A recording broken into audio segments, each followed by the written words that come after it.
Very good evening to all of you. मैं Poonam Singhal.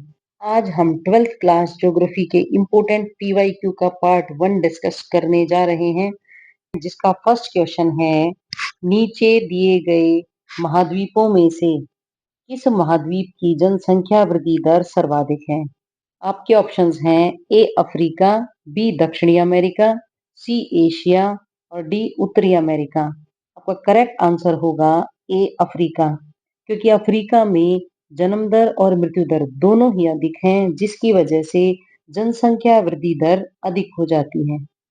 Next question है, निम्नलिखित में से कौन सी रोपण फसल नहीं है?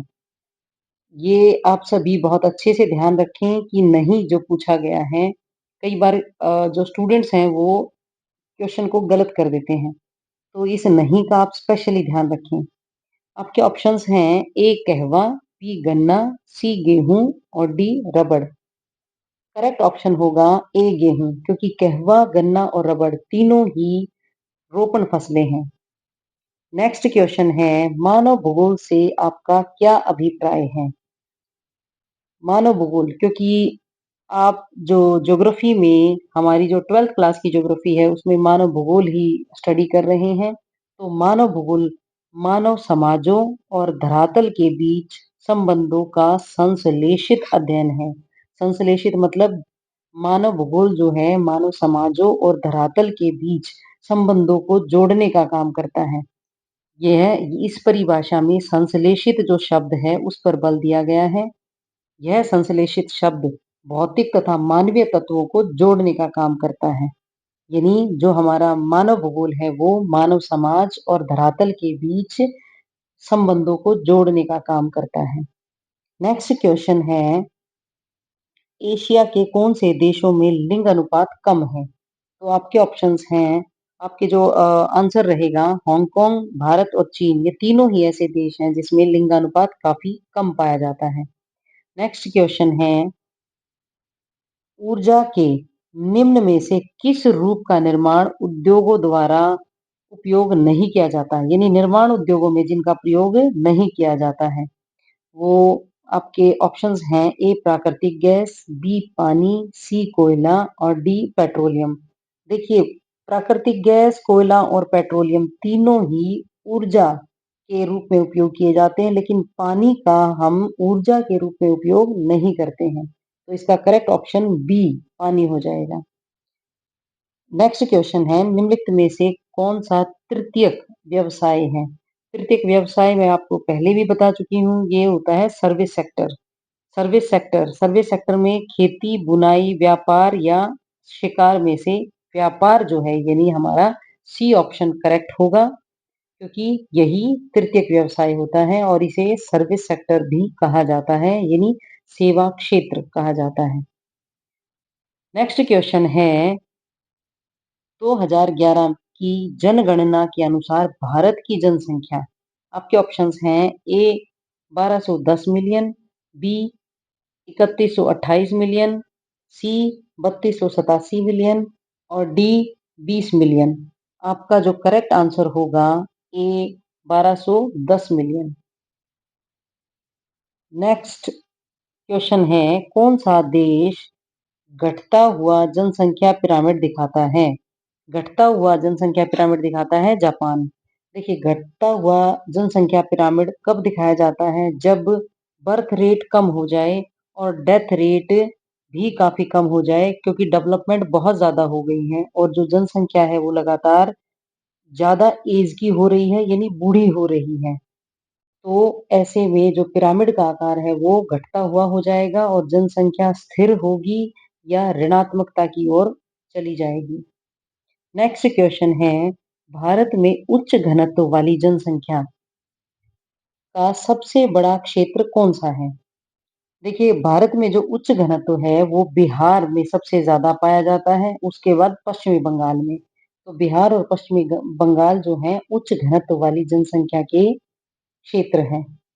नेक्स्ट क्वेश्चन है, जनसंख्या विस्फोट से आपका क्या अभिप्राय है? देखिए, जनसंख्या विस्फोट, विस्फोट किसको कहा जाता है? कि तीव्र गति से जनसंख्या का बढ़ना, ये जनसंख्या विस्फोट कहलाता है। पहले हमारा जो देश है भारत वो जनसंख्या विस्फोट की स्थिति में ही था, लेकिन अब हम नेक्स्ट स्टेज में आ गए हैं, यानी हमारी जो जनसंख्या वृद्धि है अब धीरे-धीरे कम हो रही है। नेक्स्ट आपका क्वेश्चन है नियमित रूप से टेपरिंग यानी संकुचनकारी पिरामिड वाले आयु लिंग पिरामिड से जनसंख्या की कौन सी विशेषता प्रकट होती है? तो इससे संकुचनकारी पिरामिड से स्थिर या घटती जनसंख्या जैसे कि जापान में हमने अभी डिस्कस किया वैसे उसका पिरामिड ऐसा ही होगा यानी ये जो जनसंख्या होगी वो स्थिर और घटती हुई जनसंख्या होगी। नेक्स्ट क्वेश्चन है बिखरी अथवा छितरी हुई बस्तियां क्या हैं? यानी ऐसी ग्रामीण बस्तियां जहां घर या इमारतें काफी दूर दूर पर पाए जाते हैं, इनका कोई एक केंद्र नहीं होता है। ऐसे जो बस्तियां हैं वो क्या होंगी बिखरी हुई या छितरी हुई बस्तियां कहलाएंगी। यह ज्यादातर पर्वतीय इलाकों में होती हैं। जैसे मान लीजिए एक सेटलमेंट कोई यहाँ है, नेक्स्ट कोई सेटलमेंट वहाँ है, उसके बाद नेक्स्ट वहाँ है। तो इस तरीके से अलग-अलग जगह पर दूर-दूर काफी दूरी पर जो बस्तियां पाई जाती हैं या जो घर पाए जाते हैं उनको बिखरी या छितरी हुई बस्तियां माना जाता है। नेक्स्ट हमारा क्वेश्चन है भारत में जनसंख्या वृद्धि की उच्च दर के लिए कौन से कारक उत्तरदायी हैं? वृद्धि की उच्च दर के लिए तो कारक हैं वृद्धि दर के लिए जलवायु तथा मैदानी भाग और धरातल या उच्चावच। ये सब जो कारक हैं वो जनसंख्या वृद्धि की उच्च दर के लिए काफी महत्वपूर्ण कारक होते हैं क्योंकि जलवायु जहाँ पर अच्छी होगी या मैदानी भाग होगा, धरातल अच्छा होगा, उच्चावच जहाँ का अच्छा होगा वहां पर जनसंख्या वृद्धि काफी उच्च रहेगी, जैसे उत्तरी गंगा का मैदान। नेक्स्ट क्वेश्चन है हमारा पर्यावरण प्रदूषण से क्या अभिप्राय है? देखिए आधुनिक युग में पर्यावरण प्रदूषण मानव के लिए गंभीर समस्या बन गई है। इससे पृथ्वी तल पर मानव जीवन के अस्तित्व को भी भय हो गया है। साधारण शब्दों में भौतिक, रासायनिक, जैविक तत्वों के प्राकृतिक वातावरण में ऐसे अनैच्छिक परिवर्तन को जिसका जैव समुदाय पर प्रतिकूल प्रभाव पड़े उसे प्रदूषण कहते हैं। यानी साधारण शब्दों में भौतिक, रासायनिक या जैविक तत्वों का प्राकृतिक पर्यावरण में अनैच्छिक परिवर्तनों को उसका जैव समुदाय पर प्रतिकूल प्रभाव पड़ना ही प्रदूषण कहलाता है। यानी जैव समुदाय जिसमें मानव है, जीव जंतु हैं, पेड़ पौधे हैं, वो सभी शामिल हैं।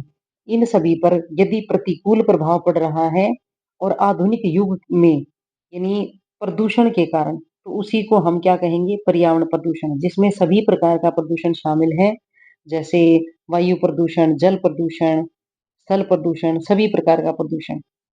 ओके, अब हम नेक्स्ट क्वेश्चन पे चलते हैं। प्रजनन दर और मृत्यु दर की व्याख्या कीजिए। प्रजनन दर जिसको जन्म दर भी कहते हैं और मृत्यु दर इसमें अंतर बताना है। सबसे पहले जन्म दर। जन्म दर क्या होता है? एक प्रति हजार व्यक्तियों पर जीवित शिशुओं की दर को प्रजनन दर कहते हैं। यानी जीवित शिशु जितने हैं उनको हम क्या कहेंगे प्रति हजार व्यक्तियों पर प्रजनन दर कहा जाता है। इसकी गणना नंबर 2 इसकी गणना प्रति हजार प्रति वर्ष की दर से की जाती है। नेक्स्ट अब प्रजनन दर जब जो प्रजनन दर है वो मृत्यु दर से अधिक हो तो उसे धनात्मक वृद्धि दर कहते हैं। यानी यदि जन्म दर अधिक है और मृत्यु दर कम है तो क्या हो जाएगी धनात्मक वृद्धि दर होगी क्योंकि जनसंख्या बढ़ जाएगी। मृत्यु दर प्रति हजार व्यक्तियों पर मृतकों की दर को मृत्यु दर कहते हैं। इसकी गणना प्रति हजार प्रति वर्ष की दर से की जाती है। जब जन्म दर मृत्यु दर से अधिक हो तो ऋणात्मक वृद्धि दर होगी। यानी जब मृत्यु दर अधिक है और जन्म दर कम हो गई है तो क्या हो जाएगा ऋणात्मक वृद्धि दर हो जाएगी। आज के लिए हम इतना ही डिस्कस करेंगे। नेक्स्ट क्वेश्चन नेक्स्ट वीडियो में डिस्कस करते हैं। Thanks for watching. Thank you very much.